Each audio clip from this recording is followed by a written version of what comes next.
So my Okay, hat's off to before her. I move this interview forward, staying around that Sugar Hill time of your life, Yes. you get pregnant. Yes, Your first, you got 2 children, correct? I do.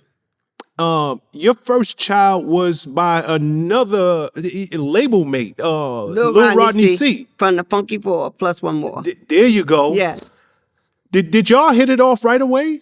Yes, we did right away. Rodney was a very compassionate person. He was a Leo and I was Sag. And I got something stuck in my eye. And he took the time to make the bus stop, take me to the hospital. Come to find out it was very serious. And it made me humble myself to him. But he was always trying to teach and show us the right things to do. And I was just attracted to that energy. And we ended up getting together. We got married for a short stint and had a daughter. And as time would have it, life happened. And that didn't last. I was only 22 at the time. And I think I was a bit young to do it, but I did it nonetheless because I was a country girl and I didn't think you should be pregnant and not married. So that was the reason for the marriage. But, as I grew older, I realized that was the wrong reason to get married. But at the same time, I learned a great deal about the business from Lil Rodney Cee. So you would say he was one of the people who actually, because a lot of artists, they focus on just that, the art. That is their sole focus. He taught me a lot. So he was the one who got you thinking about the business, because people they don't realize it's called the music business. Yes. The business is 90% of the game. Let me tell you music is 10. Rodney was so ahead of his time. He was labeled the blackball of the group because of it. He taught me promotion, a lot of the shows. I mean, when we did the Roxy, we were the first ones to take hip-hop down to the Roxy. Everybody was uptown. We rented out the Roxy and did a big show down there. I was spending money and he was spending money. We were pulling the shows together, and that was the birth of the Roxy. And so as time would have it, we don't even get the credit for bringing hip-hop downtown. You had Danceteria, where Madonna used to serve us drinks, but then you had the Roxy, where we've taken it from the Bronx downtown. All the people that got hired, Dr. Dre and Andre Harrell, and all of them had been hired on our show. And, I was learning from the ground up. So I was taught by one of hip-hop's ambassadors, what we used to call Rodney is the ambassador of rap. See, people don't realize just how much history you have in this game. We started this conversation earlier saying you got 40 years in this game, and this is a real 40 years. Oh, yeah. Of you doing it at a high level. I mean, you mentioned people like Andre Harrell. Yeah.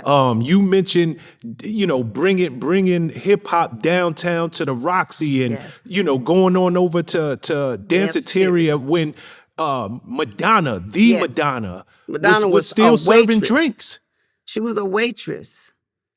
Wow. And it was just crazy because to watch all of that, you had the Bronx, you had T-Connection, you had all those things and places where the neighborhood kids used to rock, but I was interested in learning. I was on the set of Wild Style, learning how to shoot film. By the time Beat Street came, I was there in the hallway with LL Cool J sitting on a mailbox waiting to audition where he got the role for the movie.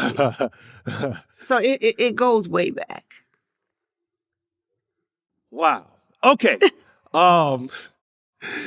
You spoke about Lil Rodney Cee. Yes. But you got another high profile baby daddy, if you will. Yes. Mr. D'Angelo. How'd that relationship, how did you two even link? Well, D'Angelo and I got connected by way of Jocelyn Cooper, who was signing us both as songwriters. When I was in the studio with Vertical Hole at the time, when D'Angelo came into the studio. But I have you to know that, and I'm going to have everybody know because I want to set the record straight, He pursued me. I did not pursue him. I thought he was older than what he was because he had an old soul. And anybody that's hanging around him long enough will attest to that is the truth. I mean, we just hit it off musically because we were both from the South. And I think it was something familiar about our energy that clicked. And once we became friends, he decided, I'm going to stay in New York. At one point, he was going to move back to Virginia. But he says, I'm going to stay in New York, you know what I mean? Because now I got somebody around who I can relate to. And it just happened to be me. At the time, we were just the best of friends. As time grew, we ended up falling for each other.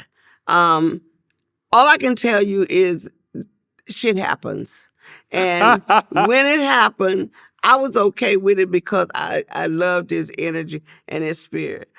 Over time, I can tell you honestly that I have been disappointed. I have been let down. I have watched the world basically spin on its axle and turn its back on me because of D'Angelo, because their love and desire was so great for him that they were able to spit on me pretty much.